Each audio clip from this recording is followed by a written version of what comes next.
Hi students, आज के इस क्लास में मैं आपको सिंपल फ्यूचर टेंस के बारे में बताऊंगा। आज से हम सिंपल फ्यूचर टेंस यानी फ्यूचर टेंस की सीरीज को पूरे सेक्शन को सीखेंगे।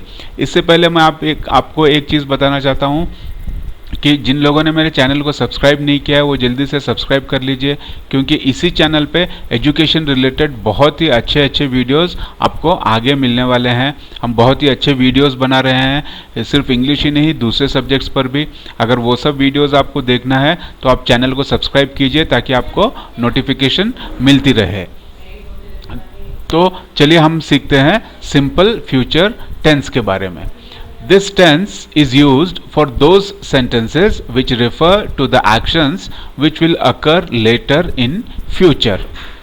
तो यहाँ पर हम लोग ये टेंस यूज करते हैं उन एक्शंस के लिए जो होने वाले हैं आगे चल के, यानी कि मुस्तकबिल में, ज़मानाए मुस्तकबिल में होने वाले हैं, फ्यूचर में होने वाले हैं, यानी भविष्य काल में होने वाले हैं। This requires a future tense auxiliary verb even though the verb would be unmarked. verb 1 ही हम यूज करेंगे, उसमें कुछ मार्किंग नहीं आएगी, लेकिन उसके साथ हमें एक auxiliary verb की ज़रूरत पड़ेगी जो most of the times will रहेगा या going to be रहेगा। Examples: You will help him later. आप बाद में उसकी मदद करेंगे। Will you help him later question form में, क्या आप बाद में उसकी मदद करेंगे। You will not help him later, बाद में आप उसकी मदद नहीं करेंगे। स्ट्रक्चर जो होगा यहाँ पे, सब्जेक्ट आएगा पहले, सब्जेक्ट के बाद विल आएगा, विल के बाद वर्ब आएगा। एक फर्स्ट स्ट्रक्चर है। सेकेंड स्ट्रक्चर हम ऐसे भी यूज करते हैं, सब्जेक्ट आता है, सब्जेक्ट के साथ एम इज आर, एम आएगा आई के साथ, इज आएगा सिंगुलर के साथ और आर आएगा प्लूरल के साथ। उसके बाद हम लगाएंगे गोइंग टू और उसके बाद आएगा वर्ब। तो इन दोनों सिनारियोस को एक एक करके हम आगे डिटेल में स्टडी करेंगे। तो अगर ये सब चीज़ें आपको जानना है सिंपल फ्यूचर, तो वीडियो को एंड तक ज़रूर देखिए। पॉजिटिव में I will be there tomorrow, मैं कल वहाँ जाऊँगा। I won't मतलब will not, I will not be there, मैं वहाँ नहीं रहूँगा। Will I be there tomorrow, क्या मैं कल वहाँ रहूँगा या क्या मैं कल वहाँ जाऊँगा। You will be there, आप वहाँ रहेंगे। You won't be there या you will not be there, आप वहाँ नहीं रहेंगे। Will you be there, तो सभी फॉर्म्स में यहाँ पर सिंगुलर हो, प्लूरल हो, फर्स्ट पर्सन हो, सेकंड पर्सन हो या थर्ड पर्सन हो, हम एक ही फॉर्मेट यूज करेंगे। विल लगाएंगे, उसके बाद हमारा आएगा वर्ब। अगर नेगेटिव है तो हम विल नॉट लगाएंगे, और क्वेश्चन है तो वो शुरू होगा विल से। Will I be there tomorrow, will they be there, इस तरह से। सिंपल फ्यूचर में जो आमतौर पे हम कॉमनली मिस्टेक्स करते हैं वो किस तरह के होते हैं। अभी किसी ने कहा the phone ringing, the phone is ringing, answer में okay I am going to answer it, मैं उसको अटेंड करने वाला हूँ। तो यहाँ पर हम यूज़ कर रहे हैं गोइंग टू, लेकिन गोइंग टू यूज़ नहीं होगा, हम इसको बोलेंगे okay I will answer it. ऐसे हम क्यों बोलेंगे, क्योंकि if the action is decided at the moment of speaking we will use will और विल नॉट। अगर जिस समय में बात कर रहे हैं उसी टाइम पे हमने डिसाइड कर लिया कि फ्यूचर में हम कुछ करने वाले हैं, तो वहाँ पर हम गोइंग टू नहीं यूज़ करेंगे, विल या विल नॉट। अगर हम करने वाले हैं तो विल कहेंगे, नहीं करने वाले हैं तो विल नॉट कहेंगे। I am sure he is going to help you, ये भी गलत है। क्यों गलत है, क्योंकि जब हम कुछ समझते हैं कि ऐसे होगा या अगर हम कुछ उम्मीद कर रहे हैं कि ऐसे होने वाला है, तो वहाँ पर हम विल का यूज़ करेंगे। तो यहाँ पर हमें एक एक्सपेक्टेशन है कि वहाँ पर उसकी हेल्प होने वाली है, तो हम बोलेंगे I am sure he will help you. I won't probably be there मतलब I will not probably be there. तो यहाँ पर गलती क्या है, प्रोबेबली एक एडवर्ब है। ओके, ये एडवर्ब को हम पहले लगाएंगे, सब्जेक्ट के बाद आएगा adverb. I probably will not be there या I will probably be there.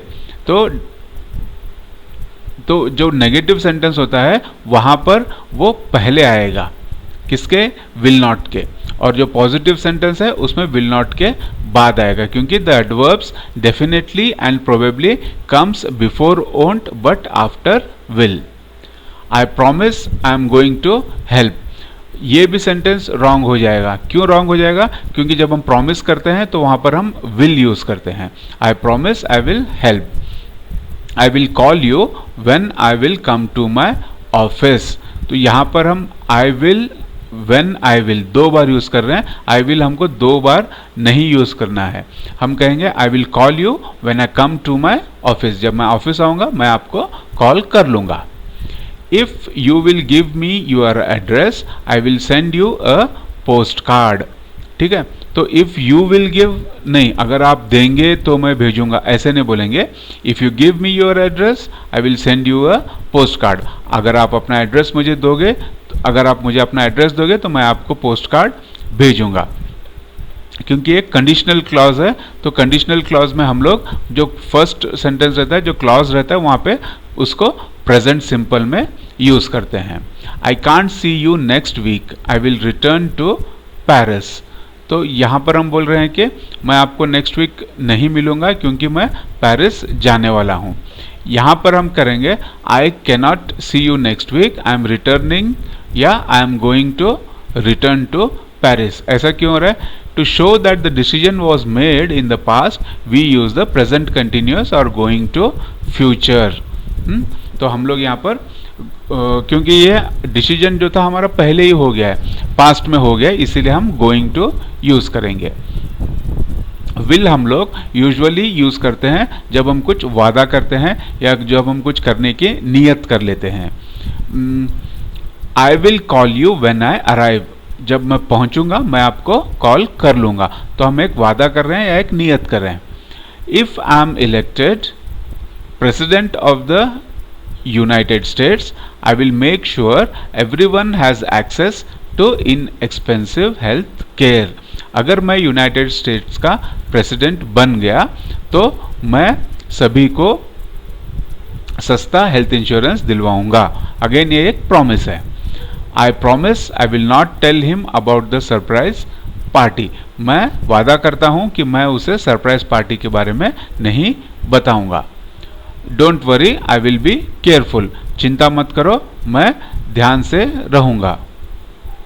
I won't tell anyone your secret, मैं आई वोंट मतलब I will not tell anyone your secret, आप चिंता मत करो मैं किसी को आपका सीक्रेट नहीं बताऊंगा। Will to express a voluntary action, अगर हम वॉलंटरी अपनी मर्जी से कुछ करना चाहते हैं तो वहां पर भी हम लोग विल ही यूज करेंगे। I will send you information when I get there, जब मैं वहां पहुंचूंगा तो मैं आपको इंफॉर्मेशन भेज दूंगा या इंफॉर्मेशन दे दूंगा। I will translate the email so mister Smith can read it, mister Smith email को पढ़ सके इसीलिए मैं उसका ट्रांसलेशन कर दूंगा। Will you help me move this heavy table, क्या आप ये टेबल को हटाने में या टेबल को यहाँ से हटाने में मेरी मदद करेंगे, क्वेश्चन फॉर्म है। विल यू मेक डिनर, क्या आप खाना बनाएंगे। आई will not do your homework for you, मैं आपका होमवर्क नहीं करूंगा। I won't do all the house work my self, सारा घर का काम मैं खुद नहीं करूंगा या मैं अकेले नहीं करूंगा। तो ऐसे सब चीज़ों में हम लोग वॉलंटरी हैं या वॉलंटरीली नहीं कर रहे हैं तो हम लोग विल या विल नॉट का यूज़ करेंगे। यहाँ पे देखिए ए कह रहा है आई एम रियली हंग्री, मुझे बहुत भूख लगी है, तो बी का आंसर क्या है? I will make some sandwiches, मैं कुछ सैंडविचेस बनाऊंगा। ए I am so tired I am about to fall asleep, मैं बहुत थक चुका हूँ मैं अभी सोने वाला हूँ। बी कहता है I will get you some coffee, मैं आपके लिए कुछ कॉफ़ी बना के लाता हूँ। The phone is ringing, A कहता है the phone is ringing. B I will get it मतलब मैं फोन को अटेंड करूंगा। B going to express a plan, going to be मतलब इज एम आर, ये और गोइंग टू हम कब यूज करेंगे? जब हम अपना कुछ प्लान बता रहे हैं कि हम ऐसा करना चाहते हैं या कुछ आइडिया बता रहे हैं कि हम फ्यूचर में ऐसे कुछ करने जा रहे हैं। He is going to spend his vacation in Hawaii, vacation मतलब छुट्टियां, वो अपनी छुट्टियां हवाई में बिताने वाला है, ये ऐसा उसका प्लान है। तो यहाँ पर हम विल नहीं यूज कर सकते, विल यूज करेंगे तो सेंटेंस सही नहीं होगा। He is going to spend his vacation in Hawaii, वो अपनी छुट्टियां हवाई में बिताने वाला है, मतलब प्लान कर रहा है। She is not going to spend her vacation in Hawaii, वो अपना वकेशन हवाई में नहीं बिताने वाली है, उसका कुछ वहां पे छुट्टियां बिताने का प्लान नहीं है। ए क्वेश्चन पूछ रहा है, when are we going to meet each other tonight, आज हम शाम को या रात को कितने बजे मिलने वाले हैं। B, we are going to meet at 6 PM, हम 6 बजे मिलने वाले हैं। तो अगेन यहाँ पर प्लान है, इसीलिए हम गोइंग टू का इस्तेमाल कर रहे हैं। I am going to be an actor when I grow up, मैं जब बड़ा हो जाऊंगा तो एक एक्टर बनूंगा। तो अगेन ये प्लान है, एक आइडिया है, इसीलिए हम यहाँ पे गोइंग टू का यूज करेंगे। Michelle is going to begin medical school next year, medical school मतलब डॉक्टर की पढ़ाई। तो मिशेल अगले साल डॉक्टरी की पढ़ाई शुरू करने वाली है। They are going to drive all the way to Alaska, Alaska United States में एक प्रदेश है, उसका नाम है अलास्का, एक जगह है उसका नाम है अलास्का। तो वो पूरा अलास्का तक गाड़ी ड्राइव करके जाएंगे, यानी कि गाड़ी चला के जाएंगे। Who are you going to invite to the party, आप पार्टी में किसको इनवाइट करने वाले हो। क्वेश्चन देखिए, who is going to make John's birthday cake, John का बर्थडे केक कौन बनाने वाला है। Sue is going to make John's birthday cake, John का बर्थडे केक सू बनाने वाली है। विल और going to express a prediction, अगर हम कुछ प्रेडिक्ट कर रहे हैं, प्रेडिक्ट करना मतलब कुछ हो सकता है, ऐसे हम अंदाजा लगा रहे हैं या भविष्यवाणी कर रहे हैं, तो यहां पर हम लोग विल का भी इस्तेमाल कर सकते हैं, गोइंग टू का भी इस्तेमाल करते हैं। प्रेडिक्शन का एक और मतलब होता है गेस करना, कि ऐसा हो सकता है, ठीक है, ऐसा हो सकता है। द ईयर 2222 यानी कि 2222 वहां साल जो रहेगा, the year 2222 will be very interesting, ये वाला साल बहुत मज़ेदार रहेगा। तो यहाँ पर विल भी बोल सकते हैं या हम ऐसे भी बोल सकते हैं, the year 2222 is going to be very interesting, दोनों सेंटेंस सही होंगे। John Smith will be the next president, John Smith अगला राष्ट्रपति, प्रेसिडेंट मतलब राष्ट्रपति बनने वाला है। John Smith is going to be next president, will कहो या इज गोइंग टू बी कहो, दोनों सही हैं। द मूवी जेनिथ, जेनिथ नाम की एक मूवी है, will win several Academy Awards, इसको हम ऐसे भी कह सकते हैं, the movie Zenith is going to win several Academy Awards. तो ये था सिंपल फ्यूचर टेंस के बारे में। अगली वीडियो में मैं आपको फ्यूचर कंटिन्यूअस टेंस के बारे में बताऊंगा। अगर आपको मेरे वीडियोस अच्छे लग रहे हैं तो इन्हें लाइक कीजिए और इन्हें अपने दोस्तों के साथ शेयर भी कीजिए, बिकॉज शेयरिंग इज केयरिंग। तो सीखते रहिए अच्छे इंग्लिश। मिलता हूं अगली वीडियो में जहां पर मैं आपको फ्यूचर कंटिन्यूअस टेंस के बारे में बताऊंगा।